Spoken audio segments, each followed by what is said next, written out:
The impending transfer of Matt O'Reilly has Chris Sutton quaking in his boots. Welcome back to Fog Football.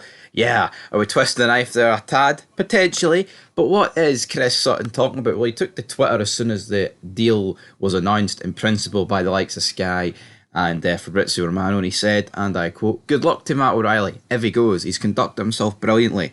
Celtic will be weaker without him. I get Celtic are a developmental club, and it will be can't stand in the player's way. I get that, but the club shouldn't be weaker player-wise than last season, and they are! Exclamation mark. End of quote. So Sutton's not taking the news well. I mean, 25 million to rise to 30 million, Scottish transfer record, whatever. They are weaker than last season. There is no two ways about it. You know, you look at the math. They lost Hart, brought in Schmeichel. All right, Schmeichel is better, right, than Joe Hart. I think we can all agree that. Then you look outfield though, and it's like they've just brought in Bernardo Nadea, two guys who were there last season on loan. Now I get it, making them permanent is a bigger deal than another loan, but it's like the team. It's just a weird one. They're weaker because they've sold O'Reilly, and you know they could bring in the link with the £8 million guy for the MLS. They could bring him in, but they're still going to be weaker than last season. I think Celtic's problem is that they haven't signed a bunch of players in the outfield positions for 6 million. I mean, Celtic, they've got the money, man. Celtic could go and spend 8 million on 3 players each, 24 million, and it wouldn't even make a dent into what they've got in the bank. I'm not saying that they need to go and just splash the O'Reilly cash, but if they went and just spent 30 million on a couple of players, the Celtic fans would have to take their medicine and shut up. Because at the end of the day, Celtic would have done what the fans have asked them to do. But Sutton, he also went on a wee bit of a rant in his Daily Record column, which is on a Saturday morning. I think that's probably one of the worst times you could do a column for football. Because Saturday morning, it's way after the previous week, and it's too early at the start of the next weekend where the fixtures are kind of irrelevant. It's like Sutton's talking about things that have happened in the past week. He's been saved here by the fact that O'Reilly's deal got announced yesterday. But it's like the Celtic game last week was on Sunday. He's making this on Saturday. And then Celtic play on Sunday again. And then Rio Rangers play a couple of hours after he's posted this. So I don't think it's the best placement here for the Daily Record. I do think a column is best on a Monday. After the weekend drama. Tuesday or something like that. Hell, even Wednesday, you want to factor in the Champions League. But this is what Chris Sutton said, and I quote, "The prospect of losing Matt O'Reilly this summer is a tough one for Celtic fans to stomach, but allowing Kyogo to also head out the door would be absolutely unthinkable right now. Celtic shouldn't even contemplate the possibility of the striker leaving. They can't entertain it at any price. There's been enough said about O'Reilly, and people have just got their heads around his likely departure. Kyogo's a different matter. The story this week about City being interested has got supporters in a panic, and it's understandable. The notion of Celtic losing 2 of their best players going into the final week of the transfer window makes my stomach lurch as well. A few of my colleagues in England have scoffed up a little about the City link with Kyogo, but I can understand why they'd be looking at him. I have no doubt Kyogo could cut it in the Premier League. You look at his movement, speed, ability to get across his man, attack the near post. He would score goals for City for sure." End of quote. Totally agree. Kyogo would be a good signing. Obviously, the English media, right, are going to stick their nose up at Kyogo, but Manchester City aren't signing Kyogo to be the starting striker. I like Kyogo, right? Well, I mean, I say I like Kyogo. I like him as a striker. When he sinks Rangers every Old Firm, I'm not exactly best pleased about it.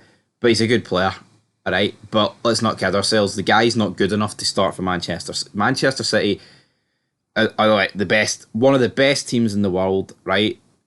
And what people would argue is the best league in the world.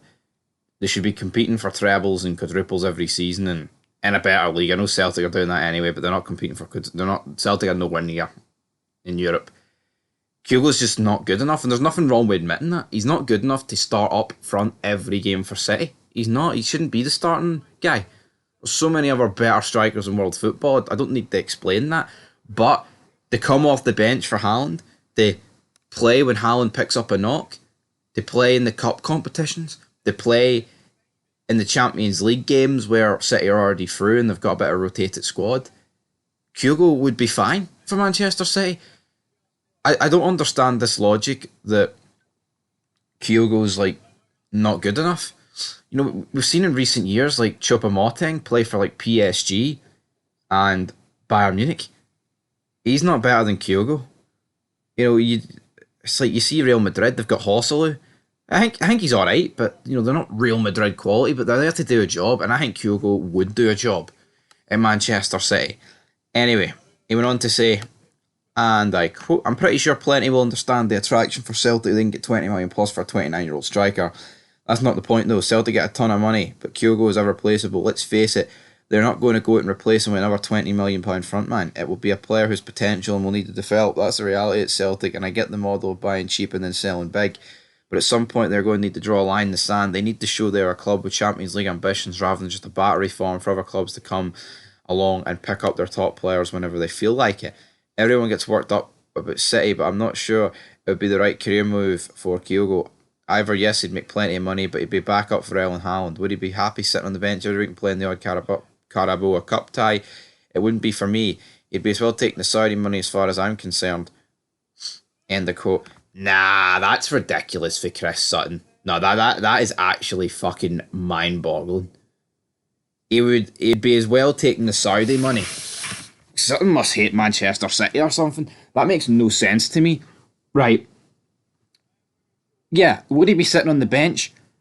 Absolutely. If he goes to Saudi, he could be sitting on the bench. It depends what club he goes to. I mean, say he went to El Nassr, was he going to start over Mane and Ronaldo?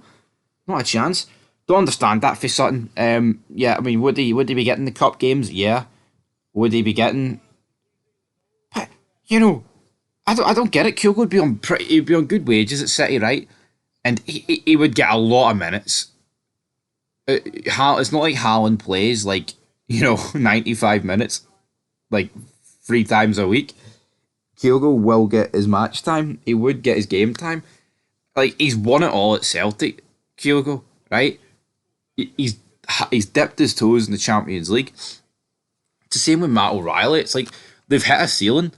You know, what Celtic might need is Rangers to be more competitive with them, and it's like, no, we need you guys to win us the league this year. I've said it before. They could lose Kyogo and O'Reilly, and I still think they'd win the league here. It makes them a lot weaker. I'm not delusional, but for Sutton to suggest it would be better for him going to Saudi than playing for Man City is just absolutely retarded. You know, all you hear about, the Premier League's the best league in the world. I just don't get. I'm honestly baffled by that. Yo, see when Sutton says, "Nah, Rodgers shouldn't have went to Leicester. Leicester are a Diddy club," and he's like, "Oh, O'Reilly shouldn't go to Brighton. They're a Diddy club." I get that. I honestly do get that logic. But we are talking about Manchester City. Kyogo could go to City, right, and be winning trebles with them, winning Premier League titles.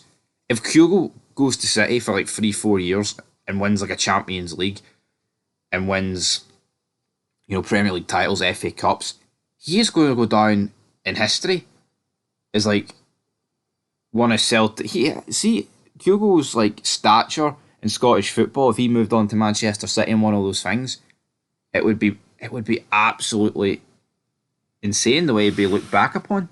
You know, you see it with like Van Dijk, etc., etc. But even though Kyogo's had way more years in Scottish football than Van Dijk, I actually don't get Sutton for saying that. That's absolutely mental. Anyway, he goes on to say, likewise for O'Reilly, it's been assumed his move to Brighton is inevitable, but it's the best place for him. The club would play nice football and have an imaginative manager. But the Amex Stadium is not Celtic Park on Champions League nights. Of course, it's the league more than anything, and it's the attraction of players playing against the big clubs most weeks. What's the attraction of winning trophies? O'Reilly has the ability to go to the very top, and you suspect Brighton won't be his last port of call. I don't think he needs a stepping stone move, though. It's not completely out of the question for a player to go directly to a top 6 club. The likes of Virgil van Dijk worked their way to a Premier League winning side after our initial move down south, but Kieran Tierney went straight for Parkhead to Arsenal, and I can't see why O'Reilly can't trod a similar path after another year of performing in the Champions League. That is where it really matters, and the prospect of going into the competition without Kyogo and O'Reilly is a nightmare. I know Rodgers has talked up some of the performances in Europe last season, but I wasn't all that convinced. And if they're both allowed to leave at this stage, they might as well roll up the white flag. If one or both go, it would also leave Rodgers with a huge amount of work required and not a lot of time to do it. Going back to January, stated he wanted 3 or 4 quality players brought in, and all they've done so far is replace Joe Hart with Schmeichel. It's not good enough. They've brought 2 players back who were at the club last season on loan, and not always guaranteed starters anyway.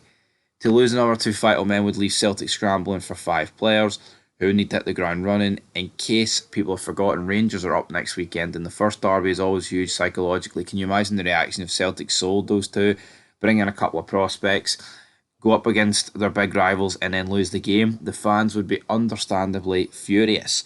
This summer should have been about the Champions League, but unless they pull something special at the bag, they're now jeopardising the league. That's an incredible situation to be in, when there was a feeling that if they went out and brought in a few quality additions early in the window, they would absolutely bury Rangers. Instead, there's 1 week to go in the window and they're somehow facing the prospect of being weaker than at the end of last season. Celtic need to get it sorted sharpish, while slapping a not for sale sign on Kyogo for starters. They are jeopardising the league. Big words there for Chris Sutton. But that's where we're going to leave it. 12 minutes here talking about Chris Sutton's comments about it. Is the league in jeopardy? Well, if you start losing all your key players at this sort of rate, it could be, but we'll have to wait and see.